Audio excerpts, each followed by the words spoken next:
What is going on, you guys? Welcome to my full card breakdown for UFC 323 this weekend. We've got an amazing card, a ton of live underdogs, and it's the last pay-per-view of the year, so no more needing to stream fights. Let's try and keep the momentum going from the past couple of weeks and close out the year strong. And speaking of the last couple of weeks, we got that bounce back wins that we needed. My parlay lock for last week was Narillo Aliyev and the over 2.5 between Ian Gary and Bilal. And then since I didn't do a full card breakdown last week, for UFC 322, the lock was Fatima Klein and Carlos Prates.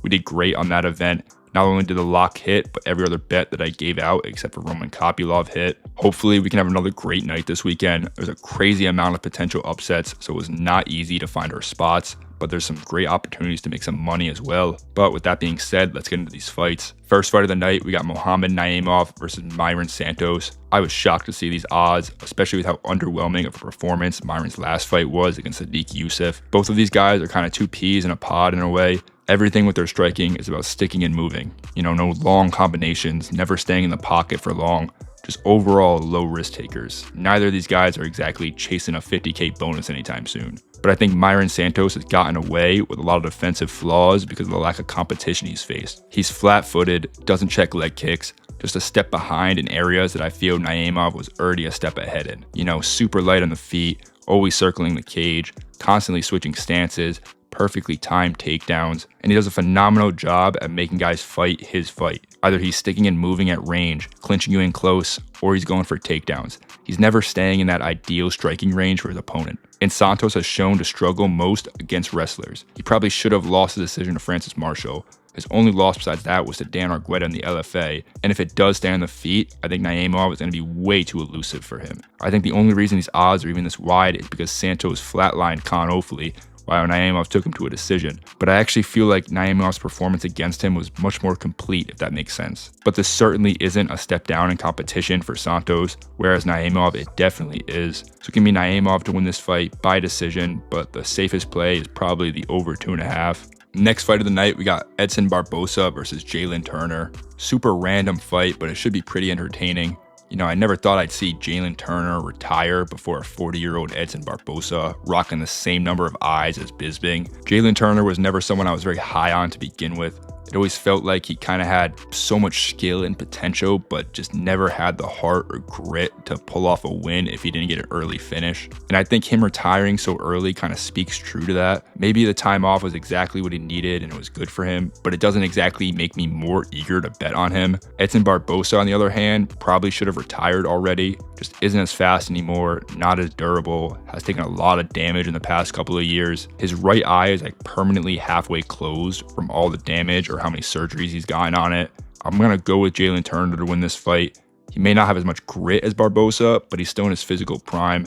Barbosa's body has just been giving out on him for years now. I definitely wouldn't be shocked to see him retire if he loses this fight. But regardless, give me Jalen Turner to win this fight, probably by KO. Next fight of the night, we got Marvin Vettori versus Bruno Ferreira. This fight should be an absolute banger. Besides the main event, a lot of this card feels ceremonial in a way, like a changing of the guards where all these young and hungry prospects that are finally getting their shot at the older generation who have just been fighting between themselves for the past couple of years. I don't know if it's just a coincidence with it being the last pay-per-view ever, but it feels like the UFC finally doesn't have to milk that last bit of name value from some of this older generation because they don't have to sell these pay-per-views anymore. It really says a lot about what the majority of fans are like when they'd be more willing to buy a pay-per-view that has Marvin Vettori on it compared to someone like Bruno Ferreira. I really like Ferreira in this fight, especially over 3 rounds. Vettori will definitely be higher volume, but the difference in power is going to be astronomical.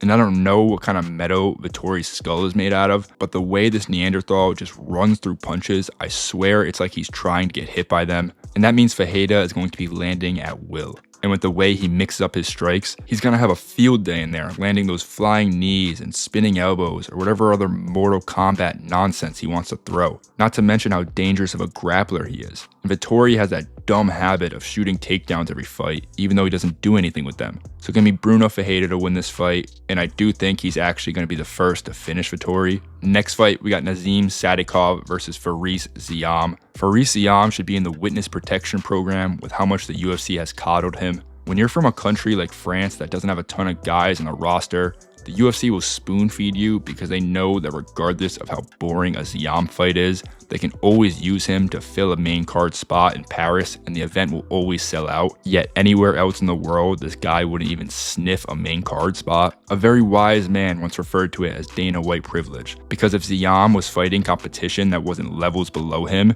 he wouldn't be anywhere near the close to this win streak, and he'd probably be at the bottom of the prelims every card. And for people saying he hasn't been spoon-fed, 4 of his last 5 wins are Michael Figlak, who isn't even in the UFC anymore, a staring contest with Jai Herbert, a split decision with Claudio Pujoles, and then Mike Davis, who was literally pulling guard 15 seconds into the fight. I sure as shit hope you'd be on a win streak with those as your last opponents. His career best win is a knockout over Matt Frevola, who has no chin and horrible takedown defense. And these odds have to be recency bias because everyone remembers that knockout. But very few people seem to mention how underwhelming of a performance it was before that. The only reason I can think as to why he's the favorite is his height and reach against Nazim's tiny T-Rex arms. When I say tiny, I mean tiny, like average reach of a flyweight tiny. But being tall isn't beneficial when you're just a height bully, because it allows you to get away with having terrible habits, especially in your defense. It's real easy to look rangy and hard to hit when you're fighting bums like Jai Herbert and Claudio Pujoles, who prefer to stare at you rather than actually fight.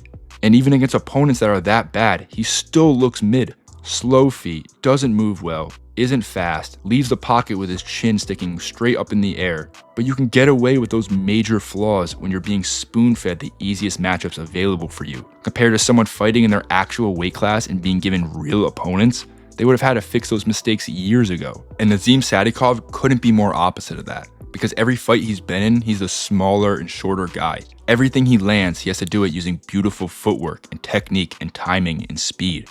He doesn't have the option to even fight someone from the outside, so his defense always has to be on point. He has no choice but to keep his chin tucked or move his head or keep a high guard. And with his offense, everything needs to be set up. He can never just throw a lazy 1-2 from the outside. Whereas Ziam, he lives in that lazy 1-2. That's his bread and butter, literally his best weapon. And when you're that size, fighting a perfect fight means not even having to use defense at all. A perfect fight is just staying on the outside, maintaining range, and never eating a punch. Sadikov has never had the opportunity to even do that. Every time he fights, he has to be extremely aggressive and close a massive amount of distance. This isn't Jai Herbert, who fights every fight from range and tried to beat Ziam at his own game. Sadikov's gonna be in his nose, under his chin from the second the fight starts. No tall fighter is used to landing offense when you're that close to them. And with those slow ass feet, how insanely low output he is, with that chin being served on a silver platter, I think Sadikov puts a beating on him like he's never felt before.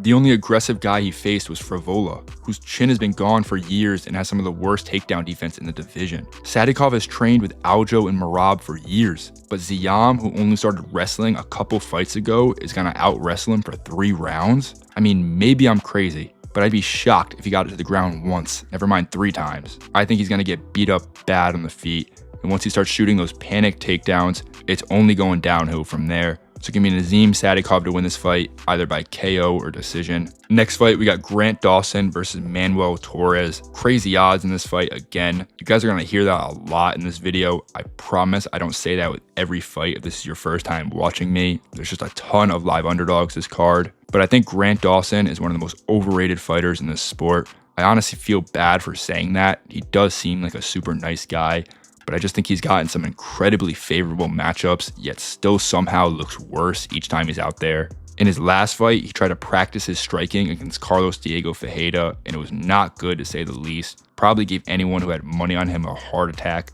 And if he's making you clench your cheeks in a fight against old, slow man Diego, he's gonna have you shitting your pants against Manuel Torres. This isn't a senior citizen who should have retired years ago. This is an actual prospect with real danger. He's the only guy I've seen who can have literally 14 minutes of control time, and at the end of the fight, there's more damage on him than his opponent. Just diving at crotches the second the round starts, clinging on for dear life, landing the most bullshit pitter-patter you've ever seen. You know, I don't mean to be harsh, I just feel like there's a lot of undeserved hype. Like for the past 2.5 years, his fights have been him laying on Damir Ismagulov, who isn't even in the UFC anymore. Then he got flatlined by Bobby Green's jab, laid on Joe Solecki for 14 minutes without even leaving a mark. He did get a finish over Rafa Garcia, but you guessed it, after laying on him the whole time. And then he looked like hot garbage trying to stand and bang with someone as bad on the feet as Diego Ferreira. while in that exact same time frame, Manuel Torres fought Nicholas Mata, Chris Duncan. He did lose to Ignacio Bahamundes, but Ignacio is one of the best prospects in the sport right now. Then he starched someone as durable as Drew Dober, and all of them were first round finishes. And it wasn't that long ago when Dawson was getting 10-8 by Ricky Glenn in the third round. He didn't even land damage in the first 2 rounds, and I think people forget how bad he gassed in that fight, or how horrible his takedowns became, or how pathetic he looked on the ground, just in the fetal position, constantly trying to shove his face in Ricky's nuts. It's kind of funny how if you join the UFC during a certain time, they'll keep matching you with opponents who joined during that same general time frame, like from that same generation of fighters, so to speak. More like generation type matchmaking rather than skill-based matchmaking, and it just gets played off as trying not to rush a fighter too quick because they're young and still developing. Yet we have a 24-year-old fighting for the title this weekend. And not only is Manuel Torres going to be the most dangerous guy he's ever faced, but he's been taken down 1 time in the UFC, which was just him shooting for a guillotine. I understand he hasn't faced this good of a wrestler, but it's not like we're seeing him give up takedowns to these worse grapplers. We haven't even seen him taken down. We have no idea how he'll do against someone as good as Dawson. But we've all watched with our own eyes Grant Dawson face strikers not even close to as dangerous as Manuel Torres, and he either got finished or was inches away from getting finished. But everyone forgets about the closing the distance part. It was the same thing with Sean Brady versus Michael Morales. Like, yes, I understand he's much better on the ground, but he still has to get it there. You don't just magically appear on someone's back. You gotta close distance, bob and weave, not be afraid to eat a punch. All skills that Grant Dawson doesn't have. And even if Dawson does get him to the ground in the first round, it's not a style of grappling that even does himself any favors. He's not inflicting any damage. He's either landing pitter-patter taps that wouldn't hurt a child, or he does a great job of making it look like the ground and pound he's throwing is landing when none of it is. Sometimes he's winding up so massive with his hands or elbows and nothing is even landing with impact. Like, I'm convinced he's not trying to land with impact. It looks like the WWE where they're trying to sell a punch. I swear he's just doing it so the ref doesn't stand him up, but he's still using his entire gas tank to hold them down during it. It's not like Fluffy or Sean Brady who are gonna let you change position or get back to the feet because they want you to tire out and they're that confident in the grappling. Once Grant Dawson has you on the ground, he's clinging on for dear life to hold you there. And then you combine that with him not landing any damage, being on the ground tires him out so much more than his opponent. So unlike every other wet blanket that's ever fought, Grant Dawson is the only one where the longer the fight goes, the worse it is for him. I think Manuel Torres goes out and starches him in the first round. It could realistically happen in any round. It just depends on how much success he has with the takedowns. So it can be Manuel Torres to win this fight by first round knockout. Next fight, we got Jan Blachowicz versus Bogdan Guskov. This is probably my least favorite pick on the card. Originally, I thought Jan was a no-brainer in this fight. You know, been in there with the best of the best. Leg kicks that can take away Bogdan's power. Always with that high guard that's very difficult to land on. He's got the option to take it to the ground if he wants to. But after watching tape, I just can't confidently get behind Jan.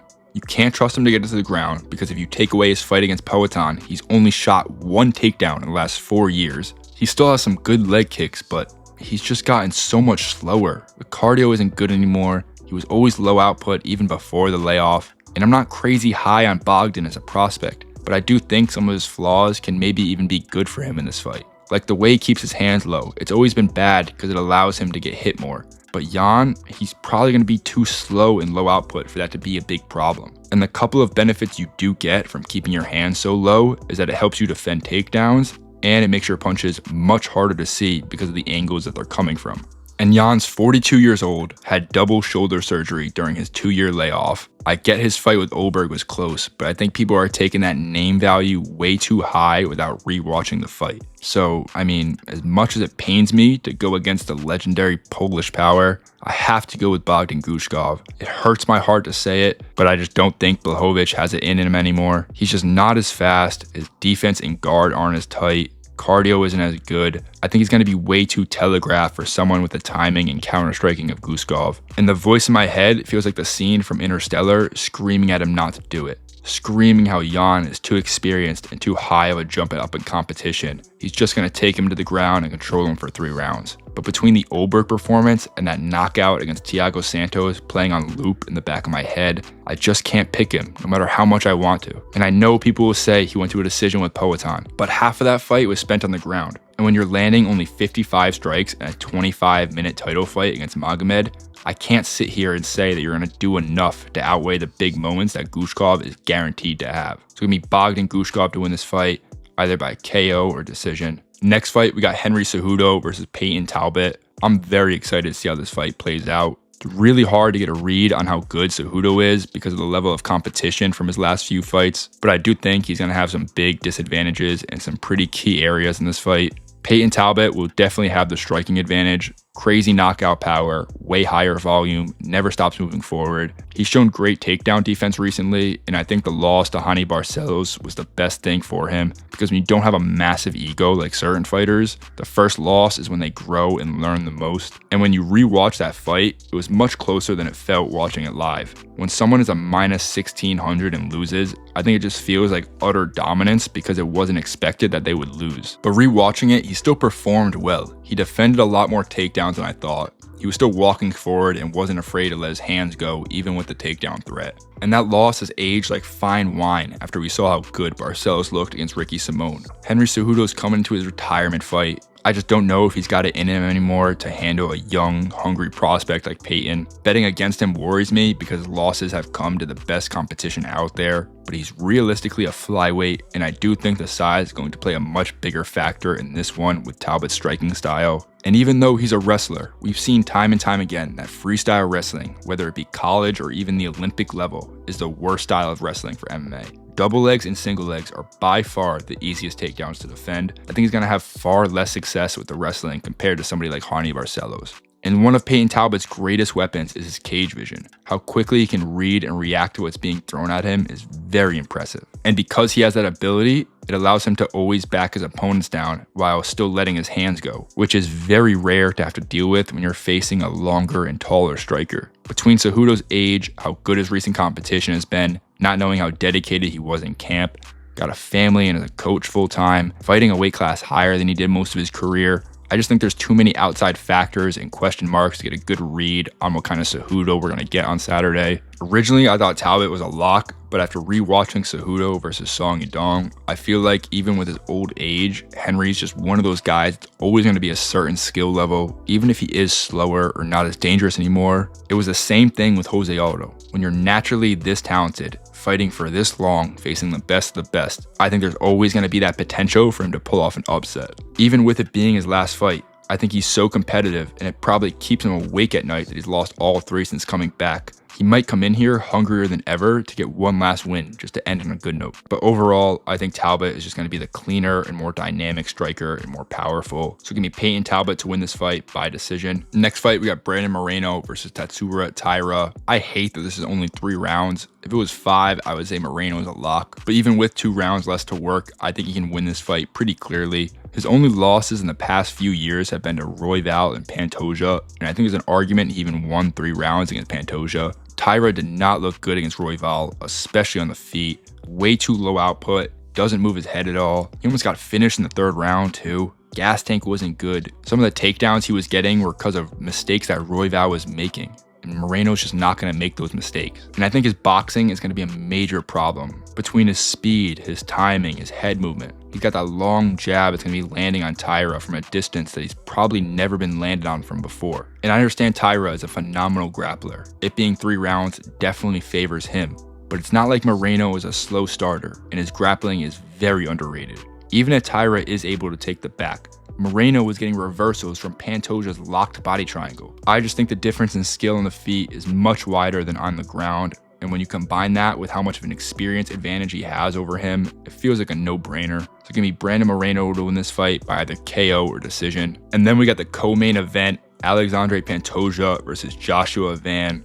I'm more excited for this fight than the main event. Really tough for me to pick against either of these guys because I'm such a massive fan of both of them. Not only are they some of the most exciting fighters, but I think it's super unique situation where you have a champion who's actively in his prime and looking better each title defense, fighting arguably the toughest challenger yet, and he's only 24. Pantoja's style is so entertaining and just respectable. There's guys like Adesanya who will run away for 5 rounds and blame his opponents for not bringing the fight to him. And then, there's champions like Pantoja who fight you like you have his family being held hostage. And to get you to the ground, he doesn't need a clean takedown, especially early on when his cardio is fresh. He'll use all his energy to drag you to the ground because he knows that once it's on the mat, he can get to a dominant position regardless of where he starts from. And on the feet, his striking isn't the most technical, but it's extremely effective. The way he's constantly moving forward, regardless of how tired he is, throwing everything when his opponents are in the pocket with him, and the second you decide to leave that pocket, he rips a nasty kick to the body just as you're moving out of range. It's like a pit bull off a leash. He's gonna use every moment they are in range of him to hit you. Even if only the tip of his toes can reach you, he's gonna hit you with them to punish you for even thinking of trying to step in here and take his belt. He's got arguably the best chin we've seen and somehow doesn't wear damage bad. It's not like Vettori, who's got a granite chin, but his face looks like it went through a meat grinder after. Pantoja's had fights where he's eaten well over 100 strikes and doesn't even look bad at the end of them. So his opponents have to weather the storm in the first round and avoid getting subbed, have to let their hands go while still defending takedowns, or constantly moving on the back foot. If they stay in the pocket, they have to worry about getting taken down or eating punches. The second you move out of the pocket, you're eating a brutal kick to the liver. And you combine all that with him looking better and better each fight, more calculated, better cardio management, all while keeping that aggression and that top tier ground game. He's not exactly an easy puzzle to solve, to say the least, but I also think Joshua Van is far from your average fighter. I mean, this kid's boxing is just on another level. Picture perfect technique, crazy speed, heavy hands. I love how much he works his body and combinations. He almost finished Edgar Chairez from how much he was just tearing his liver to shreds. Phenomenal takedown defense and reaction time. Some of the best cardio at 125. He's got the highest strike volume out of any fighter in the UFC. He's landing almost 9 significant strikes a minute. That's unheard of. But there's 2 things about him that I think are major game changers that no one is talking about. And that's his forward pressure and how calm he is in the octagon, because he doesn't just have the ability to fight in a phone booth. He's actively forcing you into the phone booth for every second of the round. And to have someone this skilled and dangerous of a striker constantly trying to step on your toes the entire fight is a nightmare.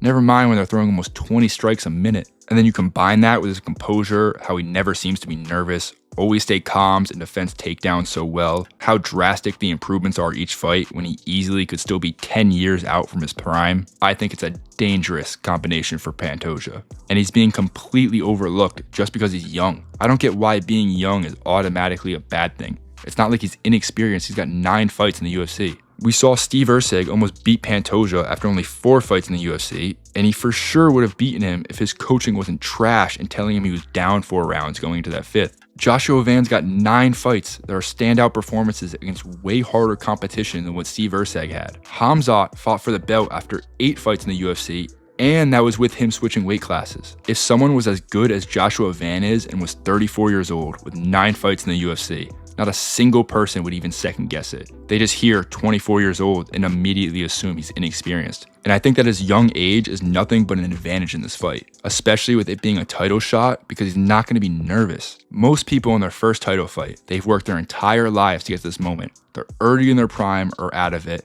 They had to put on good enough performances just to get the opportunity to fight for the title. And then they get out there on the main event in front of a sold out crowd. It's the biggest moment of their life, standing across from the best fighter in the world. And in your head, you know you've worked your entire life. And this is probably your one and only chance to make it happen.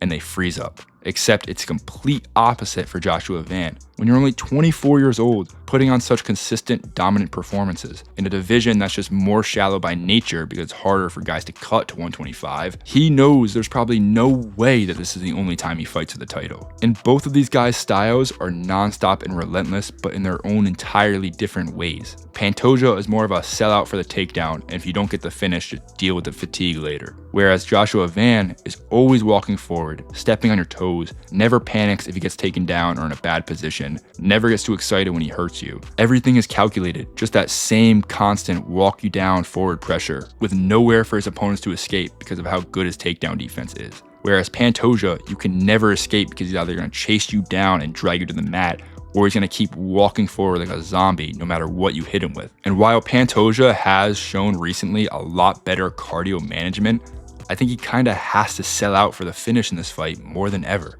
Joshua Van is too good and too high volume of a striker to beat over 5 rounds. No matter how much Pantoja trains, he's never going to have a better gas tank than Van. Just like how Van will never win the grappling exchanges no matter how much he trains. On the feet, Joshua Van is always going to win. On the ground, Pantoja is always going to win. But the difference is, I don't think Pantoja is going to win every time he tries to get it to the ground. Because the only time Joshua Van has been taken down are their perfectly timed takedowns or some very high level takedowns like what we saw against Ray Sarudia. And yes, maybe Pantoja is able to get him down in the first round just from brute strength, but he's not going to be able to do that once his gas tank fades. If he can't finish Van early, once he starts shooting those slow, predictable double legs, Van is going to have no issue defending them. Not to mention how his confidence will be growing, seeing Pantoja's cardio fade, being able to stuff the takedowns more and more, being able to land at will because Pantoja doesn't move his head. I think the only guarantee in this fight is that it's going to be sheer mayhem. 2 guys who never stop moving forward, both insanely tough and durable, but I think if Van can survive the first round, I think he pulls away with this fight in rounds 2 through 5. So I think Joshua Van comes out here and shocks the world. I think we realize just how good he really is and that his age only shows just how much potential he has. So give me Joshua Van to win this fight by 49-46 decision. Finally, for the main event, we got Merab Dvalishvili versus Petr Yan. This is a great main event. Definitely should be a lot more entertaining than their first matchup. And trust me, seeing Petr Yan at plus 300 makes me salivate more than anybody. But there's a reason why Merab's a favorite, and a reason why he's called the Machine, frankly, and that's because he's a generational fighter. Every time we watch him fight, it's more and more of what can't he do and what style of opponent is out there that can make him finally show some signs of being human. Every title defense he's had, I watch tape and think, this is the guy who can do it. This is the type of striker that can give him problems. With O'Malley, it was the knockout power. With Umar, I thought he'd be able to handle the wrestling. With Sandhagen, I thought it was the unpredictability and how high volume he's been in the past. But it's the same thing time and time again. They can't let their hands go and then gas out. And it gets to a point where it feels stupid to even make an argument from Merab's opponents and how they could present problems, because they're simply not the same fighter when they fight him. It's like something defying the laws of physics. Merab defies the laws of cardio and being a mortal being. He eats everything, is always fighting the bigger, taller guy, and it doesn't matter how good you look early, or how good your takedown defense is, or how good your cardio is, he's going to break you. So I could sit here and tell you about Petr Yan's takedown defense, and how crafty of a striker he is, or how good his footwork is. But it just all seems pointless. Most of Merab's opponents have had those same attributes in one way or another, and they all looked good early, and they all turned out the same. The one difference maker that I think is Petr Yan's biggest advantage is that this is a rematch. He essentially got a practice run with him, and even though Merab has improved drastically since that fight, having shared the cage already and gotten a feel for that level of strength and cardio makes his training camp going to this fight much more valuable. Because I think most guys go in there and they're shocked by his pace. I don't think it's comparable to any other fighter in the division, especially over 5 rounds. So Petr Yan, having spent 25 minutes in there with him already, is extremely valuable, especially with how high his fight IQ is. But ultimately, I gotta pick Merab in this fight. Like I said, the odds are crazy. I think Petr Yan is going to be his toughest test yet, but with Merab being in his prime and Yan almost always losing the first round, I think the pace and takedown threat are going to be too much for him. I think the best game plan to beat Merab would be to sell out for a finish in the early rounds. Just balls to the wall, throw everything you have at this guy in 2 rounds, because you're sure as shit not going to win by decision. And even though Yan does have the boxing and the skill to knock him out, he's so calculated and patient, even when he hurts someone. I just can't see him fighting that way. He likes to get in there and get a feel for your timing and make his reads in the first round, and then gradually picks you apart as the fight goes on. And that feels impossible to do against Merab. So give me Merab to win this fight by decision. It wouldn't be the craziest thing if Petr Yan finished him, but I think Merab right now is on another level and just way too hard of a puzzle to solve. So that's gonna do it for this video, you guys. Thank you so much for watching. I appreciate it more than you know. Please leave a like if you enjoyed. Leave some comments if you have any suggestions. Subscribe if you're new. I couldn't get a parlay lock of the week out this week. I'll be surprised if I even get this video out in time. Working a new job where I'm doing a ton of hours, so it's going to be a little bit difficult this next week. But thank you guys so much for watching, and I will catch you guys in the next video.